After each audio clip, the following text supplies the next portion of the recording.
గురుకుల పాఠశాలలో విద్యార్థులు ఎదుర్కొంటున్న సమస్యల పరిష్కారానికి ప్రభుత్వానికి మంత్రి విశ్వరూప్కు శ్రద్ధ లేదని అమలాపురం పార్లమెంట్ నియోజకవర్గ తెలుగుదేశం పార్టీ ఇన్ఛార్జ్ గంటి హరీష్ మాథుర్ బాలయోగి విమర్శించారు.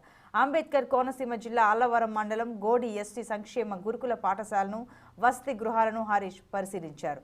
గురుకుల పాఠశాలలో వసతులు, త్రాగునీరు లేక విద్యార్థులు అనారోగ్యానికి గురవుతున్నారని గత సంవత్సరం తల్లిదండ్రులు ఆందోళన చేసిన ప్రభుత్వంలో నేటికి చలనం లేదని అమలాపురం పార్లమెంట్ నియోజకవర్గ తెలుగుదేశం పార్టీ ఇన్ఛార్జ్ గంటి హరీష్ మాథుర్ బాలయోగి ఆగ్రహం వ్యక్తం చేశారు.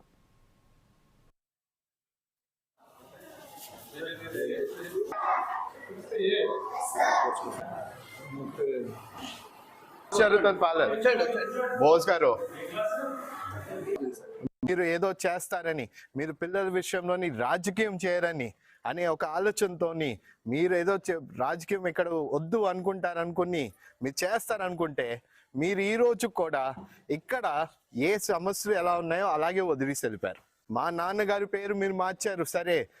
అంబేద్కర్ గారి పేరు పెట్టారు. అంబేద్కర్ గారి పేరు పెట్టినప్పుడు మీరు ఇంకా ఎక్కువ మీరు ఆ బాధ్యతలు మీరు తీసుకోవాలి. ఆయన పేరు మార్చినప్పుడు మేము అనుకుంది ఏంటంటే, సరే పేరు మార్చారు కదా, అట్లీస్ట్ పిల్లల భవిష్యత్తు అన్నది చూస్తారు. మా నాన్నగారు అజాత శత్రువు, ఏ పార్టీతోని ఎప్పుడు లేదు, అన్ని పార్టీలు కలిపి ఉండేవి, అలా కలుసుకునేవారు. కానీ ఆయన్నే ఒక పార్టీ నాయకుడిగా మార్చింది మీరు. మేమేదో తెలుగుదేశం పార్టీ నుంచి మా నాన్నగారు పోరాడారు ఇవన్నీ మాట్లాడింది మీరు. ఈరోజు మేము మాట్లాడుతున్నానని చెప్పి కక్ష సాధింపులతోనే అంబేద్కర్ గారి పేరు మార్చడం జరిగింది.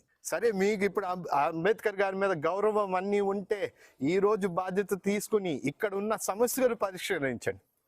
పేరు, స్టేషనరీ ఐటమ్లు మార్చడమే కాదు, రాత్రి మీరు జియోలు తీసుకురావడం, పేర్లు మార్చడం, ఈ విషయాలు ఒక్కటే సరిపోదు. మీరు బాధ్యత తీసుకుని